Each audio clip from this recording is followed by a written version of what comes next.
ਬਾਬਾ ਜੀ ਦਾ ਸ਼ੁਕਰ ਹੈ, ਸ਼ੁਕਰ ਹੈ, ਸ਼ੁਕਰ ਹੈ। ਅੱਜ ਬਾਬਾ ਜੀ ਨੇ ਸਾਰਿਆਂ ਨੂੰ ਅਚੰਭੇ ਦੇ ਵਿੱਚ ਪਾ ਦਿੱਤਾ। ਬਾਬਾ ਜੀ ਅਚਾਨਕ ਹੀ ਦਿੱਲੀ ਪਹੁੰਚ ਗਏ। ਅੱਜ ਬਾਬਾ ਜੀ ਦਿੱਲੀ ਭਾਟੀ ਦੇ ਵਿੱਚ ਪਹੁੰਚੇ ਅਤੇ ਕੱਲ ਕੀ ਪ੍ਰੋਗਰਾਮ ਹੈਗਾ ਹੈ ਉਹ ਅਸੀਂ ਤੁਹਾਨੂੰ ਦੱਸਣ ਜਾ ਰਹੇ ਹਾਂ। ਨਾਲੇ ਤੁਹਾਡੇ ਅੱਗੇ ਇੱਕ ਹੋਰ ਬੜੀ ਜ਼ਰੂਰੀ ਬੇਨਤੀ ਹੈ ਕਿ ਜੈਪੁਰ ਵਾਸਤੇ ਇੱਕ ਬਹੁਤ ਵੱਡੀ ਖਬਰ ਆਈ ਹੈ। ਉਹ ਦੋਨੋਂ ਗੱਲਾਂ, ਕਿਉਂਕਿ ਜੈਪੁਰ 'ਚ ਭੰਡਾਰਾ ਹੈਗਾ ਹੈ ਮੰਗਲਵਾਰ ਤੇ ਬੁੱਧਵਾਰ ਦਾ, ਜਿਹੜੀ ਸੰਗਤ ਆ ਰਹੀ ਹੈ ਉਹ ਕਿਰਪਿਆ ਜੈਪੁਰ ਜਾਣ ਤੋਂ ਪਹਿਲੇ ਇਹ ਗੱਲ ਧਿਆਨ ਦੇ ਨਾਲ ਸੁਣ ਲਵੇ, ਨਹੀਂ ਤਾਂ ਮੌਕਾ ਰਹਿ ਜਾਊਗਾ, ਦੁਬਾਰਾ ਮੌਕਾ ਨਹੀਂ ਮਿਲੂਗਾ। ਜੈਪੁਰ ਭੰਡਾਰਾ ਸਾਲ 'ਚ ਇੱਕ ਵਾਰੀ ਹੁੰਦਾ ਹੈ। ਹੁਣ ਜੇ ਮਾਲਕ ਨੇ ਮੌਕਾ ਦਿੱਤਾ ਹੀ ਹੈ ਤਾਂ ਗੱਲ ਸੁਣ ਹੀ ਜਾਈਓ। ਤੁਹਾਡੇ ਅੱਗੇ ਇਹੀ ਬੇਨਤੀ ਹੈ ਕਿ WhatsApp ਦੇ ਉੱਤੇ ਚੈਨਲ ਬਣਾਇਆ ਹੋਇਆ ਹੈ, ਲਿੰਕ ਡਿਸਕ੍ਰਿਪਸ਼ਨ 'ਚ ਦਿੱਤਾ ਹੋਇਆ ਹੈ। ਇਹਦੇ ਵਿੱਚ ਤੁਹਾਡੇ ਪਰਸਨਲ ਫੋਨ ਨੰਬਰ ਦੀ ਜ਼ਰੂਰਤ ਨਹੀਂ ਹੁੰਦੀ। ਜੇ ਕੋਈ ਭੈਣ ਭਰਾ ਜੁਆਇਨ ਕਰਨਾ ਚਾਹੁੰਦਾ ਹੈ ਤਾਂ ਬੜੀ ਖੁਸ਼ੀ ਦੇ ਨਾਲ ਕਰ ਸਕਦਾ ਹੈ। ਇਹਦੇ ਵਿੱਚ ਬਾਬਾ ਜੀ ਦੀ ਕਿਸੇ ਵੀ ਤਰ੍ਹਾਂ ਦੀ ਸਰਪ੍ਰਾਈਜ਼ ਵਿਜ਼ਿਟ ਦੀ ਜਾਣਕਾਰੀ ਨਹੀਂ ਦਿੱਤੀ ਜਾਂਦੀ। ਅੱਜ ਬਾਬਾ ਜੀ ਦਿੱਲੀ ਪਹੁੰਚ ਚੁੱਕੇ ਹਨ। ਬਾਬਾ ਜੀ ਦਿੱਲੀ ਭਾਟੀ ਦੇ ਵਿੱਚ ਪਹੁੰਚ ਚੁੱਕੇ ਹਨ ਅਤੇ ਕੱਲ ਸਵੇਰੇ ਬਾਬਾ ਜੀ ਦਰਸ਼ਨ ਦੇਣਗੇ ਕਿ ਨਹੀਂ ਦੇਣਗੇ ਇਹ ਉਹਨਾਂ ਦੀ ਮੌਜ ਹੈ। ਤੁਸੀਂ ਭਾਟੀ ਸੈਂਟਰ ਫੋਨ ਕਰਕੇ ਸੈਕਟਰੀ ਸਾਹਿਬ ਜਾਂ ਹੋਰ ਮੈਂਬਰ ਸਾਹਿਬਾਨ ਜਾਂ ਕਿਸੇ ਜਥੇਦਾਰ ਸਾਹਿਬਾਨ ਤੋਂ ਕੰਫਰਮ ਕਰ ਸਕਦੇ ਹੋ, ਕਿਉਂਕਿ ਬਾਬਾ ਜੀ ਦੀ ਮੌਜ, ਬਾਬਾ ਜੀ ਕਿਸੇ ਨਾ ਕਿਸੇ ਕੰਮ ਨੂੰ ਜਾਂਦੇ ਹਨ ਤੇ ਇਹ ਉਹਨਾਂ ਦੀ ਮੌਜ ਹੈ ਉਹ ਦਰਸ਼ਨ ਦੇਣ ਜਾਂ ਦਰਸ਼ਨ ਨਾ ਦੇਣ। ਇਸ ਕਰਕੇ ਤੁਸੀਂ ਅਗਰ ਮੌਕਾ ਮਿਲਦਾ ਹੈ ਤਾਂ ਜ਼ਰੂਰ ਇਸ ਮੌਕੇ ਦਾ ਫਾਇਦਾ ਚੱਕ ਸਕਦੇ ਹੋ। ਜੈਪੁਰ ਦੇ ਵਿੱਚ 2 ਦਿਨ ਦਾ ਪ੍ਰੋਗਰਾਮ ਹੈਗਾ ਹੈ। ਜੈਪੁਰ ਦੇ ਵਿੱਚ ਬਾਬਾ ਜੀ ਦੇ ਆਉਣ ਦੀ ਪੂਰੀ ਸੰਭਾਵਨਾ ਹੈਗੀ ਹੈ ਤੇ ਬਾਕੀ ਫਿਰ ਵੀ ਬਾਬਾ ਜੀ ਦੀ ਮੌਜ ਹੈ, ਆਉਂਦੇ ਹਨ ਕਿ ਨਹੀਂ ਆਉਂਦੇ, ਕਿਉਂਕਿ ਬਾਬਾ ਜੀ ਇੱਥੇ ਹੀ ਹਨ। ਜੈਪੁਰ ਆਉਣ ਦੀ 99% ਸੰਭਾਵਨਾ ਹੈ। ਸਤਿਗੁਰ ਦੀ ਮੌਜ ਦਾ ਸਿਰਫ ਸਤਿਗੁਰੂ ਨੂੰ ਹੀ ਪਤਾ ਹੁੰਦਾ ਹੈ। ਹੁਣ ਅਸੀਂ ਗੱਲ ਕਰਦੇ ਹਾਂ ਜਿਹੜਾ ਉੱਥੇ ਪ੍ਰੋਗਰਾਮ ਹੈ ਉਹਦੇ ਵਾਸਤੇ ਜ਼ਰੂਰੀ ਜਿਹੜੀ ਗੱਲ ਹੈ ਉਹ ਕਿਰਪਾ ਕਰਕੇ ਸਾਰੀ ਗੱਲ ਇੱਕ ਇੱਕ ਲਫ਼ਜ਼ ਧਿਆਨ ਦੇ ਨਾਲ ਨੋਟ ਕਰਿਓ। ਪਹਿਲਾਂ ਤਾਂ ਇਹੀ ਬੇਨਤੀ, ਕੱਲ ਸਵੇਰੇ ਜੈਪੁਰ ਦੇ ਵਿੱਚ ਨਾਮਦਾਨ ਦੀ ਪਰਚੀਆਂ ਹੈਗੀਆਂ। ਨਾਮਦਾਨ ਹਜ਼ੂਰ ਜੀ ਦੇਣਗੇ। ਹਜ਼ੂਰ ਜੀ ਦਾ ਇਹ ਪਹਿਲਾ ਨਾਮਦਾਨ ਹੋਊਗਾ ਜੈਪੁਰ ਦੇ ਵਿੱਚ। ਸਵੇਰੇ 7 ਵਜੇ ਤੋਂ ਪਰਚੀਆਂ ਬਣਨੀਆਂ ਸ਼ੁਰੂ ਹੋ ਜਾਊਗੀਆਂ ਅਤੇ ਅਲੱਗ-ਅਲੱਗ ਜ਼ਿਲ੍ਹੇ ਦੀਆਂ ਪਰਚੀਆਂ ਬਣੂਗੀਆਂ। ਸਭ ਤੋਂ ਪਹਿਲਾਂ ਸਵੇਰੇ ਕੱਲ ਯਾਨੀ ਦਿਨ ਐਤਵਾਰ ਨੂੰ 1 ਫਰਵਰੀ 2026 ਨੂੰ 7 ਵਜੇ ਤੋਂ 9 ਵਜੇ ਤੱਕ ਅਜਮੇਰ ਐਂਡ ਜੈਪੁਰ ਸ਼ਹਿਰ ਦੇ ਯਾਨੀ ਕਿ ਡਿਸਟ੍ਰਿਕਟ ਦੇ ਜਿੰਨੇ ਵੀ ਗਾਉਂ ਪਿੰਡ ਪੁੰਡ ਪੈਂਦੇ ਹਨ ਉਹਨਾਂ ਸਾਰਿਆਂ ਨੂੰ ਕੱਲ ਪਰਚੀਆਂ ਮਿਲੂਗੀਆਂ। 9 ਤੋਂ 11 ਰਾਜਸਥਾਨ ਦੇ ਜਿੰਨੇ ਵੀ ਡਿਸਟ੍ਰਿਕਟ ਹੈਗੇ ਹਨ ਉਹਨਾਂ ਸਾਰਿਆਂ ਨੂੰ ਪਰਚੀਆਂ ਮਿਲੂਗੀਆਂ। ਉਸ ਤੋਂ ਬਾਅਦ 11 ਤੋਂ 1 ਵਜੇ NRIs ਨੇਪਾਲ ਅਤੇ all state and union territory of India, ਯਾਨੀ ਕਿ ਉਸ ਤੋਂ ਬਾਅਦ ਸਾਰੇ ਦੇਸ਼ ਦੀ ਸੰਗਤ ਦਾ ਟਾਈਮ ਹੋਏਗਾ। ਜਿਹੜੇ ਬਾਹਰਲੇ ਹੋਣਗੇ ਉਹਨਾਂ ਨੂੰ 11 ਤੋਂ 1 ਵਜੇ ਤੱਕ ਪਰਚੀਆਂ ਮਿਲੂਗੀਆਂ। ਉਮੀਦ ਇਹੀ ਹੈ ਕਿ ਸੋਮਵਾਰ ਉਹਨਾਂ ਨੂੰ ਨਾਮਦਾਨ ਮਿਲੂਗਾ, ਕਿਉਂਕਿ ਬੁੱਧਵਾਰ ਤੋਂ ਬਾਅਦ ਹਜ਼ੂਰ ਜੀ ਨੇ ਸਿੱਧੇ ਡੇਰੇ ਵੀ ਆਉਣਾ ਹੈ, ਭੰਡਾਰਾ ਵੀ ਹੈਗਾ ਹੈ। ਇਸ ਕਰਕੇ ਜੇ ਨਾਮਦਾਨ ਦੀ ਪਰਚੀ ਲੈਣ ਜਾਂਦੇ ਹੋ, ਨਾਮਦਾਨ ਦੀ ਪਰਚੀ ਮਿਲਦੀ ਹੈ ਤਾਂ ਧਿਆਨ ਰੱਖਿਓ ਨਾਮਦਾਨ ਕਦੋਂ ਮਿਲਣਾ ਹੈ। ਕਿਤੇ ਉਹ ਨਾ ਹੋਵੇ ਕਿ ਤੁਸੀਂ ਕਹੋ ਕਿ ਇੱਕ ਦਿਨ ਅਸੀਂ ਘਰ ਚਲੇ ਜਾਂਦੇ ਹਾਂ, ਪਤਾ ਲੱਗੇ ਨਾ ਤੇ ਭੁਲੇਖਾ ਪੈ ਜਾਏ ਤੇ ਨਾਮਦਾਨ ਛੁੱਟ ਜਾਏ। ਇਸ ਕਰਕੇ ਪਰਚੀ ਤੇ ਆਧਾਰ ਕਾਰਡ ਜ਼ਰੂਰ ਲੈ ਕੇ ਨਾਲ ਤੁਸੀਂ ਜਾਣਾ ਹੈ। ਫਿਰ ਉਸ ਤੋਂ ਬਾਅਦ ਜਿਹੜੀ ਹੋਰ ਜੈਪੁਰ ਵਾਸਤੇ ਗੱਲ ਹੈਗੀ ਹੈ ਉਹ ਇਹ ਹੈ ਕਿ ਜੈਪੁਰ ਦੇ ਵਿੱਚ ਟਰਾਂਸਪੋਰਟ ਜਿਹੜੇ ਅਲੱਗ-ਅਲੱਗ ਰੇਲਵੇ ਸਟੇਸ਼ਨ ਹੈਗੇ ਹਨ, ਉੱਥੋਂ ਦੀ ਰੇਲਵੇ ਸਟੇਸ਼ਨ ਯਾਨੀ ਕਿ ਕੱਲ ਤੋਂ ਐਤਵਾਰ ਤੋਂ ਲੈ ਕੇ 4 ਤਰੀਕ ਤੱਕ ਯਾਨੀ ਕਿ ਬੁੱਧਵਾਰ ਤੱਕ ਉਹ ਟ੍ਰੇਨਾਂ ਦੀਆਂ ਜਾਂ ਫਿਰ ਬੱਸ ਸਟੈਂਡ ਦੀਆਂ ਸਾਰੀ ਜਗ੍ਹਾ ਤੋਂ ਤੁਹਾਨੂੰ ਬੱਸਾਂ ਮਿਲਣਗੀਆਂ। ਸਭ ਤੋਂ ਪਹਿਲਾਂ ਬਿਲਵਾ ਸਤਸੰਗ ਘਰ ਜਾਣ ਵਾਸਤੇ ਅਸੀਂ ਰੇਲਵੇ ਸਟੇਸ਼ਨ ਦੀ ਗੱਲ ਕਰਨ ਲੱਗੇ ਹਾਂ ਕਿ ਕਿੱਥੋਂ ਕਿੱਥੋਂ ਤੁਹਾਨੂੰ ਬੱਸਾਂ ਮਿਲਣਗੀਆਂ ਔਰ ਬੱਸ ਦਾ ਜਿਹੜਾ ਕਿਰਾਇਆ ਹੋਊਗਾ ਉਹ ਇੱਕ ਪਾਸੇ ਦਾ 30 ਰੁਪਏ ਕਿਰਾਇਆ ਰੱਖਿਆ ਗਿਆ ਹੈ। ਬਾਕੀ ਉੱਥੋਂ ਦੀ ਲੋਕਲ ਤੋਂ ਕੰਫਰਮ ਕਰ ਸਕਦੇ। Jaipur railway station, Gandhi Nagar railway station, Jagatpura railway station, ਇੱਥੇ ਕਾਊਂਟਰ ਲੱਗੇ ਹੋਏ ਹਨ। ਬੋਰਡ ਚੱਕ ਕੇ ਸੇਵਾਦਾਰ ਖੜੇ ਹੋਣਗੇ ਤਾਂ ਕਿ ਜਿਹੜੀ ਸੰਗਤ ਆਉਂਦੀ ਹੈ ਉਹਨਾਂ ਨੂੰ ਪਤਾ ਲੱਗ ਜਾਵੇ। ਫਿਰ ਉਸ ਤੋਂ ਬਾਅਦ ਹੈਗਾ ਹੈ Durgapur railway station, Khatipura railway station ਅਤੇ ਸ਼ਿਵਦਾਸਪੁਰਾ ਰੇਲਵੇ ਸਟੇਸ਼ਨ। ਇੱਥੋਂ ਦੀ ਤੁਹਾਨੂੰ ਬਿਲਵਾ ਸੈਂਟਰ ਸਾਸੰਗ ਘਰ ਜਾਣ ਵਾਸਤੇ ਬੱਸਾਂ ਮਿਲ ਜੂਗੀਆਂ ਜੋ ਕਿ ਦਿੱਲੀ ਆਗਰਾ ਬਾਈਪਾਸ ਵੱਲੋਂ ਹੋ ਕੇ ਜਗਤਪੁਰਾ ਰੋਡ ਜਿਹੜੀ ਹੈਗੀ ਉਹਨਾਂ ਦਾ ਉਪਯੋਗ ਅਸੀਂ ਕਰਨਾ ਹੈ।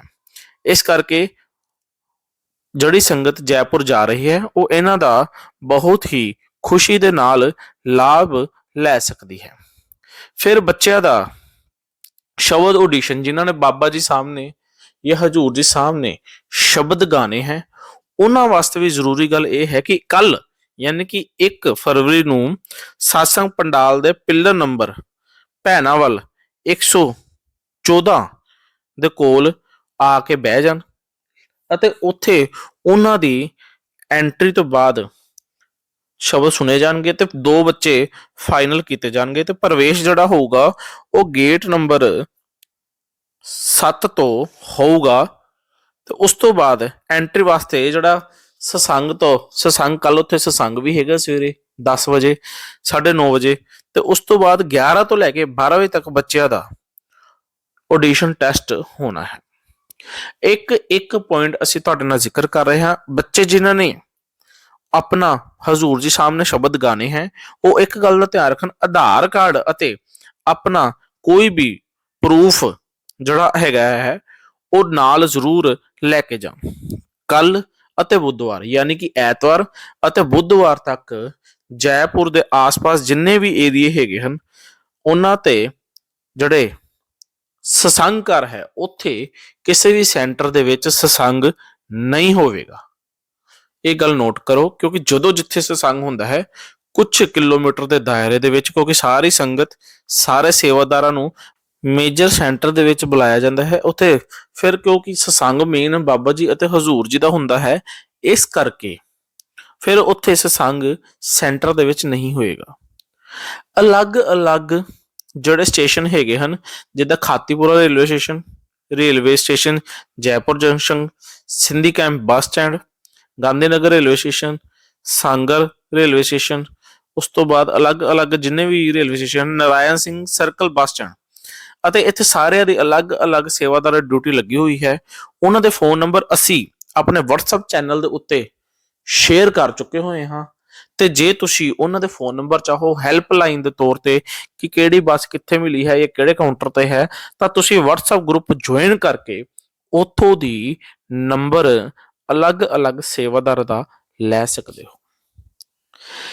ਹਜ਼ੂਰ ਜੀ ਅਤੇ ਬਾਬਾ ਜੀ ਦਾ ਪ੍ਰੋਗਰਾਮ 1 ਸਾਲ ਬਾਅਦ ਆ ਲੱਗਾ ਹੈ। ਜੈਪੁਰ ਦੇ ਵਿੱਚ ਕਾਫੀ ਜ਼ਿਆਦਾ ਸੰਗਤ ਵੀ ਹੁੰਦੀ ਹੈ ਕਿਉਂਕਿ ਇਸ ਵਾਰੀ ਭੰਡਾਰਾ ਬੁੱਧਵਾਰ ਅਤੇ ਮੰਗਲਵਾਰ ਨੂੰ ਹੈਗਾ ਹੈ, ਇਸ ਕਰਕੇ ਬਹੁਤ ਜ਼ਿਆਦਾ ਰਸ਼ ਹੋਣ ਦੀ ਸੰਭਾਵਨਾ ਨਹੀਂ ਵੀ ਹੈਗੀ। ਲੇਕਿਨ ਸਤਿਗੁਰਾਂ ਦੀ ਮੌਜ ਹੈ ਕਿਉਂਕਿ ਵਰਕਿੰਗ ਡੇ ਵੀ ਹੁੰਦਾ ਹੈ, ਕਈਆਂ ਨੂੰ ਵਿੱਚੋਂ ਛੁੱਟੀ ਨਹੀਂ ਮਿਲਦੀ। ਇਸ ਕਰਕੇ ਸਾਨੂੰ ਜੇ ਮੌਕਾ ਮਿਲਦਾ ਹੈ ਸਤਸੰਗ ਦਾ ਤਾਂ ਜ਼ਰੂਰ ਸਾਨੂੰ ਉੱਥੇ ਜਾਣਾ ਚਾਹੀਦਾ ਹੈ। ਤੇ ਇੱਕ ਗੱਲ ਹੋਰ, ਰਕਤਦਾਨ ਸ਼ਿਵਿਰ ਜਿਹੜਾ ਕਿ ਰਾਧਾ ਸਵਾਮੀ ਡੇਰਾ ਬਿਆਸ ਰੋਪੜ ਦੇ ਵਿੱਚ ਲੱਗ ਰਿਹਾ ਹੈ 1 ਫਰਵਰੀ ਨੂੰ ਸਵੇਰੇ 8 ਵਜੇ ਤੋਂ ਲੈ ਕੇ ਦੁਪਹਿਰੇ 1:30 ਵਜੇ ਤੱਕ ਤੁਸੀਂ ਆਪਣਾ ਖੂਨ ਦੇ ਸਕਦੇ ਹੋ। ਜਿਹੜੇ ਭੈਣ ਭਰਾਵਾਂ ਨੂੰ ਡਾਇਬੀਟੀਜ਼ ਹੈਗੀ ਹੈ ਉਹ ਖੂਨ ਨਹੀਂ ਦੇ ਸਕਦੇ, ਇਸ ਕਰਕੇ ਖੂਨ ਦੇਣ ਤੋਂ ਪਹਿਲਾਂ ਇਹ ਕਨਫਰਮ ਕਰ ਲਿੱਤਾ ਜਾਵੇ ਅਤੇ ਆਪਣੀ ਹੈਲਥ ਦਾ ਚੈੱਕਅਪ ਦੇ ਹਿਸਾਬ ਦੇ ਨਾਲ ਬਾਬਾ ਜੀ ਦੀ ਕਿਰਪਾ ਦੇ ਨਾਲ ਤੁਸੀਂ ਖੂਨ ਦੇ ਸਕਦੇ ਹੋ। ਇਹ ਜਿਹੜੇ ਸਤਸੰਗ ਸਾਡੇ ਵਾਸਤੇ ਰੱਖੇ ਜਾਂਦੇ ਹਨ ਇਹਨਾਂ ਦਾ ਜਿਹੜਾ ਮੌਕਾ ਹੈ ਇਹ ਸਾਨੂੰ ਅਵਸਰ ਕਿਤੇ ਨਾ ਕਿਤੇ ਬਹੁਤ ਘੱਟ ਮਿਲਦਾ ਹੈ ਕਿਉਂਕਿ ਦੇਖੋ ਦੂਰਲੇ ਜਿਹੜੇ ਸਤਸੰਗ ਹੁੰਦੇ ਹਨ ਨਾ ਉਹ ਦੂਰਲੀ ਸੰਗਤ ਵਾਸਤੇ ਹੁੰਦੇ ਹਨ। ਬਹੁਤ ਸੇ ਲੋਕ ਹਨ ਕਿ ਜਿਹੜੇ ਡੇਰੇ ਨਹੀਂ ਆ ਪਾਉਂਦੇ, ਸਾਲ 'ਚ 2 ਵਾਰੀ ਆਉਂਦੇ ਹਨ, ਸਾਲ 'ਚ 1 ਵਾਰੀ ਆਉਂਦੇ ਹਨ, ਸਾਲ 'ਚ 3-4 ਵਾਰੀ ਆਉਂਦੇ ਹਨ। ਬਿਆਸ ਸਾਲ 'ਚ 19 ਸਤਸੰਗ ਹੁੰਦੇ ਹਨ, ਲੇਕਿਨ ਬਾਹਰਲੇ ਜਿਹੜੇ ਮੇਜਰ ਸੈਂਟਰ ਉੱਥੇ ਇੱਕ ਵਾਰੀ ਹੀ ਹੁੰਦਾ ਹੈ। ਦਿੱਲੀ 3 ਵਾਰੀ ਹੁੰਦਾ ਹੈ ਤੇ ਬੰਬੇ 2 ਵਾਰੀ, ਬਾਕੀ ਹਰ ਜਗ੍ਹਾ 1 ਵਾਰੀ ਹੁੰਦਾ ਹੈ। ਇਸ ਕਰਕੇ ਜਦੋਂ ਇਹ ਮੌਕਾ ਮਿਲੇ ਸਤਸੰਗ ਦਾ, ਸਤਸੰਗ ਦੇ ਵਿੱਚ ਜ਼ਰੂਰ ਜਾਣਾ ਚਾਹੀਦਾ ਹੈ, ਕਿਉਂਕਿ ਸਤਸੰਗ ਸਾਡੀ ਜਿਹੜੀ ਚਾਬੀ ਹੈ ਪਰਮਾਰਥ ਦੀ, ਕਿਉਂਕਿ ਸਤਸੰਗ ਦੇ ਜ਼ਰੀਏ ਹੀ ਸਾਡੇ ਭਰਮ ਉਤਰਦੇ ਹਨ, ਸਤਸੰਗ ਦੇ ਜ਼ਰੀਏ ਹੀ ਸਾਨੂੰ ਜਾਗਰੂਕਤਾ ਆਉਂਦੀ ਹੈ, ਔਰ ਸਤਸੰਗ ਦੇ ਜ਼ਰੀਏ ਹੀ ਅਸੀਂ ਮਾਲਕ ਦੇ ਨਾਲ ਜੁੜਦੇ ਹਾਂ। ਸ਼ੈੱਡ ਦੇ ਵਿੱਚ ਰਹਿਣ ਦਾ ਸਿਸਟਮ ਜੈਪੁਰ ਦੇ ਵਿੱਚ ਸ਼ੁਰੂ ਹੋ ਚੁੱਕਾ ਹੋਇਆ ਹੈ। ਠੰਡ ਬਹੁਤ ਜ਼ਿਆਦਾ ਹੈਗੀ ਹੈ, ਦਿਨੇ ਥੋੜੀ ਜਿਹੀ ਗਰਮੀ ਜ਼ਰੂਰ ਹੋ ਜਾਂਦੀ ਹੈ, ਦੁਪਹਿਰ ਵੇਲੇ ਜਦੋਂ ਤੇਜ਼ ਧੁੱਪ ਚੜ੍ਹਦੀ ਹੈ, ਲੇਕਿਨ ਰਾਤ ਨੂੰ ਪੂਰੀ ਧੁੰਦ ਹੁੰਦੀ ਹੈ ਤੇ ਫੁੱਲ ਠੰਡ ਹੁੰਦੀ ਹੈ। ਇਸ ਕਰਕੇ ਕੱਪੜੇ ਇਸ ਹਿਸਾਬ ਦੇ ਲੈ ਕੇ ਜਾਓ ਕਿ ਬਿਲਕੁਲ ਠੰਡ ਤੋਂ ਬਚ ਸਕੋ। ਬਾਕੀ ਜੇ ਸਤਿਗੁਰੂ ਨੇ ਚਾਹਿਆ ਤਾਂ ਅਸੀਂ ਤੁਹਾਡੇ ਨਾਲ ਜੈਪੁਰ ਦੇ ਸਵਾਲ ਜਵਾਬ ਸ਼ੇਅਰ ਕਰਾਂਗੇ। ਮਾਲਕ ਨੇ ਕਿਸੇ ਦੀ ਡਿਊਟੀ ਲਾਈ ਹੋਈ ਹੈ, ਜੇ ਉਹ ਵੀਰ ਸਾਨੂੰ ਭੇਜ ਦਿੰਦੇ ਹਨ ਤਾਂ ਅਸੀਂ ਜ਼ਰੂਰ ਤੁਹਾਡੇ ਨਾਲ ਸਵਾਲ ਜਵਾਬ ਸ਼ੇਅਰ ਕਰਾਂਗੇ। ਅਗਲੇ ਹਫਤੇ ਤੋਂ ਡੇਰੇ ਦੇ ਵਿੱਚ ਵੀ ਸਤਸੰਗ ਸ਼ੁਰੂ ਹੋਣ ਲੱਗੇ ਹਨ। ਪੰਜਾਬ ਦੀ ਸੰਗਤ ਵਾਸਤੇ ਤਾਂ ਅਗਲੇ ਹਫਤੇ ਤੋਂ ਖੁਸ਼ੀਆਂ ਆਉਣ ਹੀ ਵਾਲੀਆਂ ਹਨ। ਕੱਲ ਵੀ ਬਾਬਾ ਜੀ 1 ਘੰਟਾ ਸਤਸੰਗ ਦੇ ਵਿੱਚ ਬਹਿ ਕੇ, ਪੌਣਾ ਘੰਟਾ, ਉਹ ਖੁਸ਼ੀ ਦਾ ਮਾਹੌਲ ਬਹੁਤ ਵਧੀਆ ਹੋ ਗਿਆ ਸੀ। ਇਹੋ ਜਿਹਾ ਮੌਕਾ ਉਹਦੀ ਕਿਰਪਾ ਤੋਂ ਬਿਨਾਂ ਮਿਲ ਵੀ ਨਹੀਂ ਸਕਦਾ। ਇਸ ਕਰਕੇ ਉਹਦੀ ਕਿਰਪਾ ਹੈ, ਸਾਨੂੰ ਉਹਦੀ ਕਿਰਪਾ ਦਾ ਪਾਤਰ ਹੋਣਾ ਚਾਹੀਦਾ ਹੈ। ਇਹ ਕਿਰਪਾ ਭਾਗਾ ਵਾਲਿਆਂ ਨੂੰ ਹੀ ਮਿਲਦੀ ਹੈ। ਇਸ ਕਰਕੇ ਹੁਕਮ ਮੰਨਦੇ ਹੋਏ ਇੱਕੋ ਨਾਮ, ਹੁਕਮ ਹੈ ਨਾਨਕ ਸਤਿਗੁਰੂ ਦੀਆ ਬੁਝਾਏ ਜੀਓ। ਨਾਮ ਅਤੇ ਸ਼ਬਦ ਦੀ ਕਮਾਈ करते रहो, करते रहो, करते रहो। हमने कदम तो उठा लिया, लेकिन जो हमने कदम उठाया उसको हमें सहन भी करना पड़ेगा। बाबा जी कहते बेटा हम किस्मत नहीं बदल सकते, लेकिन एक काम जरूर कर सकते हैं, हम अपनी सोच को बदल सकते हैं। फिर कि बाबा जी कहते बेटा आधा गिलास भरा हुआ है, उदाहरण दी बाबा जी ने किसी फिलोसफर के बाद, एक वो सोच रहा था, कहता मेरा आधा गिलास भरा हुआ है, और दूसरा कहता था कि मेरा आधा गिलास खाली है। बाबा जी कहते बेटा हम अगर खाली गिलास को देखते रहें या भरे को देखते रहें, कहते हमारे नजरिए की बात है। अगर हम घबरा के बोल दें हमारा तो आधा खाली हो गया, तो कहते हम घबरा जाते हैं। अगर हौसला हो, पॉजिटिव सोचना हो, तो हम ये भी देख सकते हैं कि हमारा आधा गिलास पानी का भरा हुआ है। बाबा कहते हैं हमने अपने नजरिए में नेगेटिविटी भी ला सकते हैं, पॉजिटिविटी भी ला सकते हैं।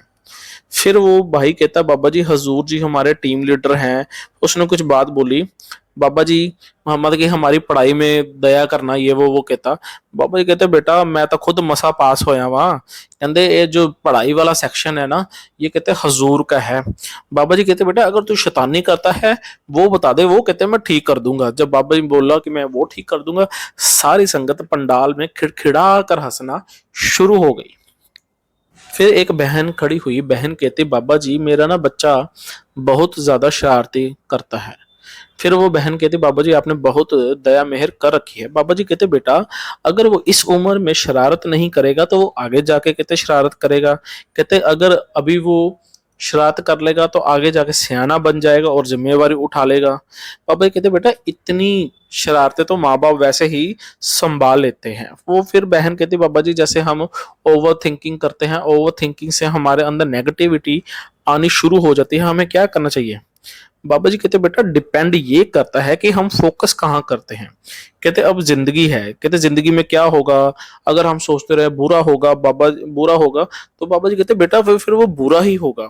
बाबा जी कहते बेटा हम ये क्यों नहीं सोचते कि हम मेहनत करने लगे हैं, आगे जाकर सब कुछ अच्छा करेगा। कहते मालिक ने पहले भी संभाला है, तो क्या मालिक हमारे को आगे नहीं संभालेगा। फिर बाबा जी कहते बेटा हमारे सोचने से कहते कुछ नहीं होने वाला, जो भी होगा उसकी मर्जी के साथ होगा। फिर बाबा जी कहते बेटा, और वो बहन कहती बाबा जी मेरी माँ सबका भला करती है, लेकिन सभी मेरे माता जी को बोलते रहते हैं। बाबा जी कहते बेटा हमने तो सही करना है, कहते दूसरों का रिएक्शन की तरफ ध्यान देंगे तो कहते हम उन्हीं रिश्तों नातों में बाबा जी कहते बह जाएंगे। इसलिए बाबा जी कहते बेटा हमने पॉजिटिव रखना है और दूसरों के जो लोग बोलते हैं उसके ऊपर ध्यान नहीं देना। फिर किसी ने सवाल किया कि बाबा जी जिंदगी में कई बार प्रॉब्लम आती है, वो सोल्व नहीं होती, बड़ी परेशानी होती है, डर लगता है। बाबा जी कहते बेटा जिंदगी मिली है सीखने के लिए। कहते उतार चढ़ाव तो कहते जिंदगी में आएंगे ही। बाबा जी कहते सबसे बड़ी प्रॉब्लम क्या है, इंसान गलती तो करता है लेकिन गलती से सीखता नहीं है। बाबा जी कहते बेटा गलती प्रॉब्लम नहीं है, गलती करनी चाहिए। कहते मेन है कि हमने उस गलती से सीखना है।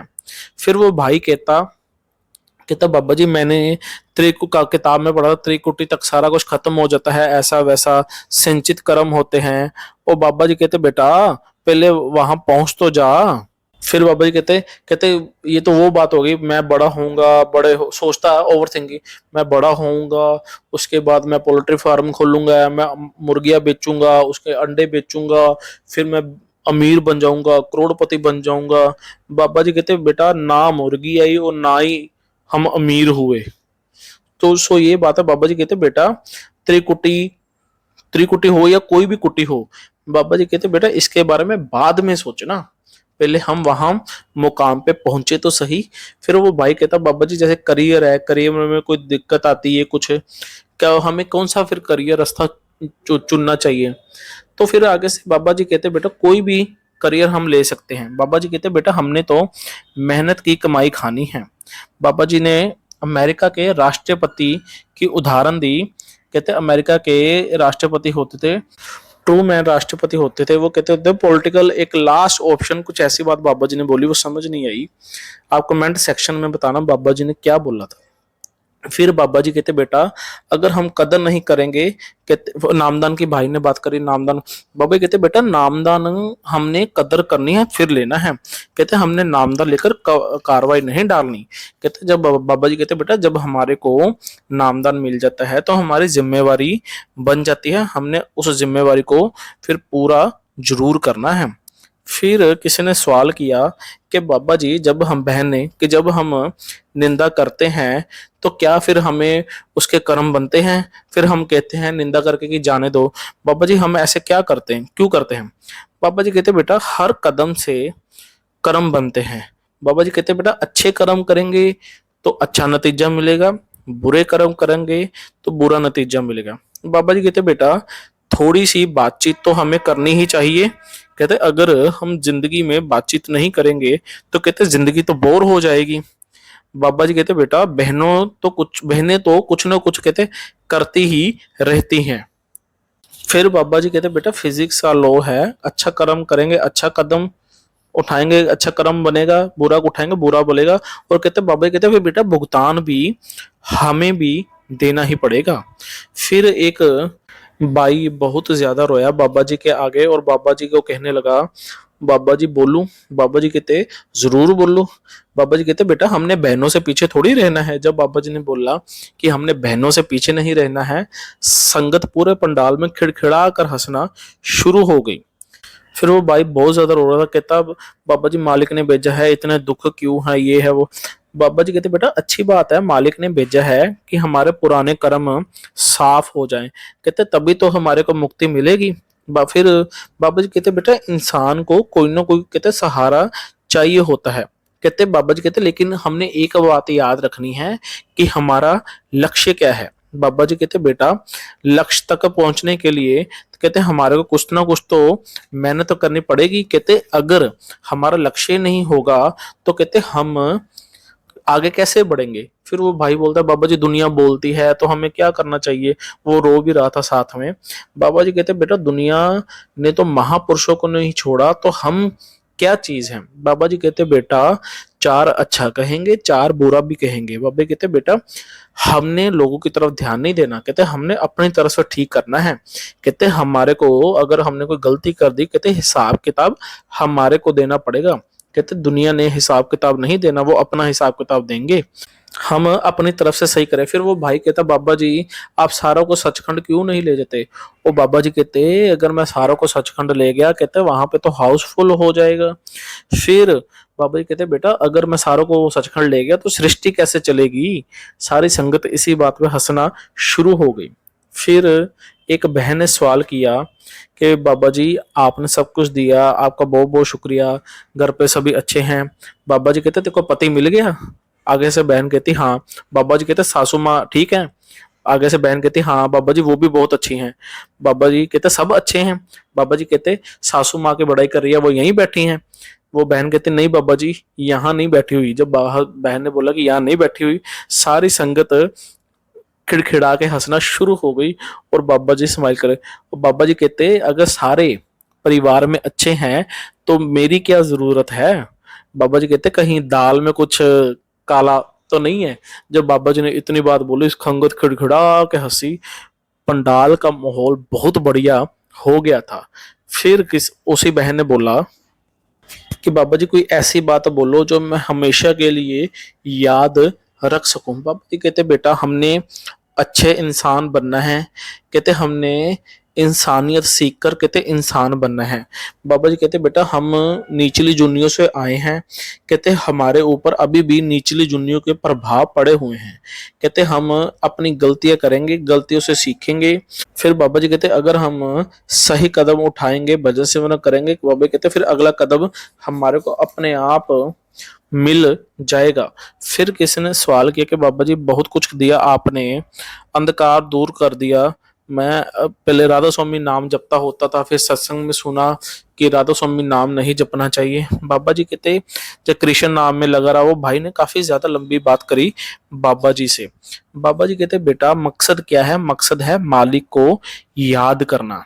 बाबा जी कहते बेटा हम बच्चों को स्कूल में डालते हैं, स्कूल चाहे बड़ा हो या छोटा हो, तो बाबा जी के यानी कि गवर्नमेंट हो या प्राइवेट हो, बाबा जी कहते मकसद है पढ़ाई। बाबा जी कहते हम राम कहें, वाहे गुरु कहें या अल्लाह करें, कहते क्या फर्क पड़ता है, हमने तो कहते मालिक को ही याद करना है। बाबा जी कहते बेटा हमारा क्या है, हमारा तो कोई भी वजूद नहीं है। फिर वो भाई कुछ कहने लगा कि हमारा खत्म हो जाएगा। बाबा जी कहते बेटा हमारा वजूद ही नहीं है तो हमारा खत्म क्या होगा। बाबा जी कहते बेटा पहले जब हम गुरु के साथ रिश्ता जोड़ते हैं ना, तो पहले कहते यारी दोस्ती वाला रिश्ता होता है। फिर बाबा जी कहते बेटा फिर बाप बेटे के रिश्ते पे बात आती है। बाबा जी कहते बेटा गुरु और शिष्य का रिश्ता तो बहुत ऊंची ऊंची अवस्था पर जाके बनता है। बाबा जी कहते बेटा गुरु शिष्य का रिश्ता बनना बहुत मुश्किल से और ऊंची अवस्था जाकर मिलता है। फिर उसके बाद भाई कहने लगा कि मैं भी आपका शिष्य हूं, नामदान दे दो। बाबा कहते बेटा एक्सपीरियंस से रिश्ता होगा, कहते कहने से रिश्ता नहीं जुड़ता। बाबा जी कहते बेटा हमने तो मालिक का शुक्र करना है और वो काम करने की कोशिश करनी है जिससे हम मालिक से कभी भी दूर ना हो। बाबा जी कहते बेटा स्कूल में हम अभी दाखिला ले रहे हैं। कहते जितनी देर तक हम स्कूल नहीं जाएंगे, पढ़ाई नहीं करेंगे, तो बाबा जी कहते बेटा हम पास नहीं हो पाएंगे।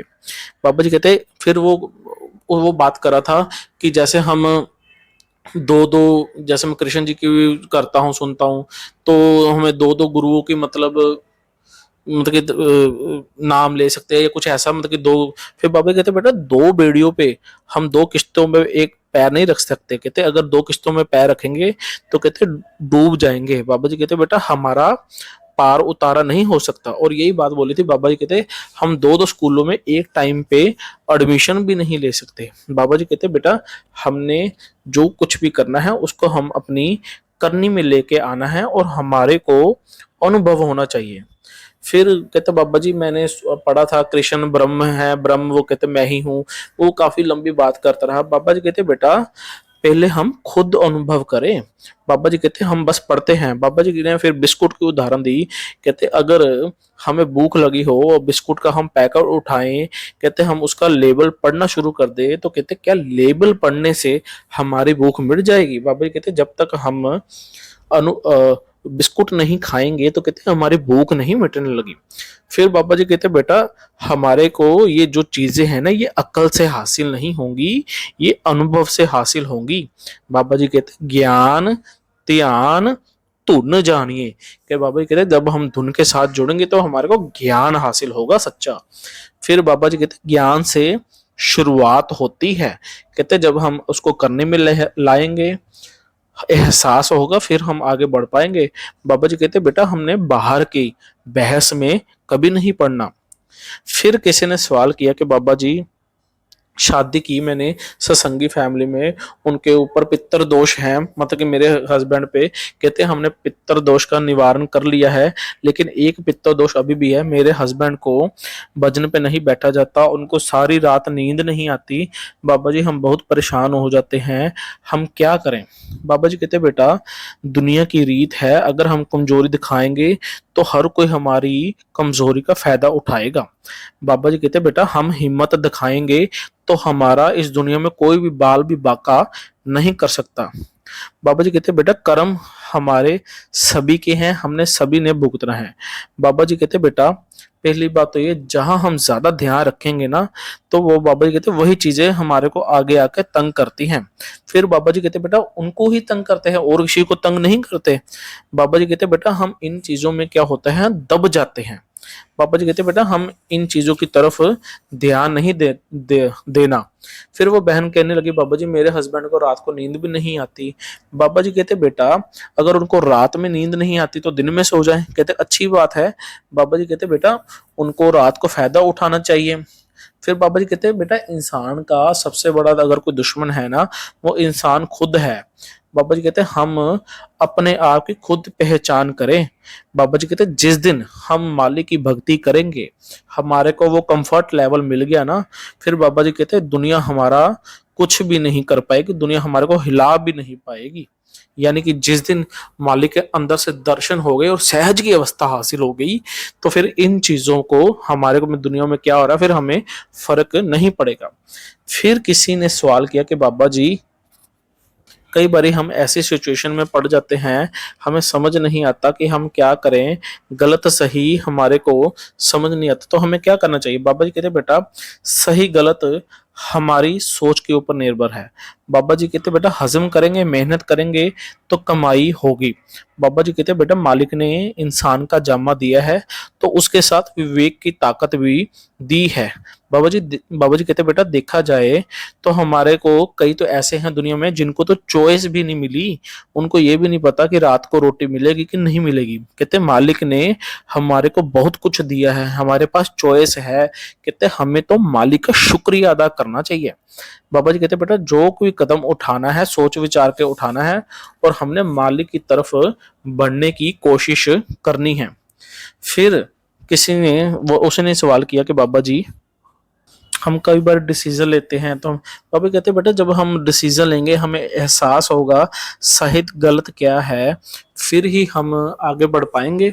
फिर बहन ने कहा कि बाबा जी नींद, जैसे भजन में नींद आती है, दिक्कत बड़ी होती है। बाबा जी कहते हैं जब हमारा मन शांत होता है ना, कहते हम कई बार क्या होता है हम 9-10 घंटे भी सोते हैं तो कहते हमारे को मन में ताजगी नहीं आती। कई बार हम आधे घंटे की नींद में ही हमारा मन ताजा हो जाता है। बाबा जी कहते बेटा जब हम भजन पे बैठते हैं तो हमारा मन शांत होता है तो हम नींद की अवस्था में चले जाते हैं। बाबा जी कहते बेटा ये भी एक अवस्था है, हमने जैसे जैसे भजन करते जाएंगे हमने इस अवस्था से भी आगे की तरफ जाना है। फिर किसी ने सवाल किया कि बाबा जी जब हम डिसीजन लेते हैं कई बार वो हमारे फ्यूचर पे इफेक्ट करते हैं, हम डर जाते हैं, हम कैसे डिसीजन लें। बाबा जी कहते बेटा जो कदम उठाएंगे उसका इफेक्ट होगा। सबसे पहले ये देखना है जो हम कदम उठा रहे हैं वो हमारे को मालिक के पास लेकर जाता है कि मालिक से दूर। बाबा जी कहते बेटा अगर हम अंत में राम नाम सत्य बोलेंगे, राम नाम सत्य बोलने से राम नहीं मिल जाता। बाबा जी कहते बेटा हमने अच्छे और बुरे की पहचान करनी है और अपनी गलतियों से सीखना है। फिर वो बहन कहती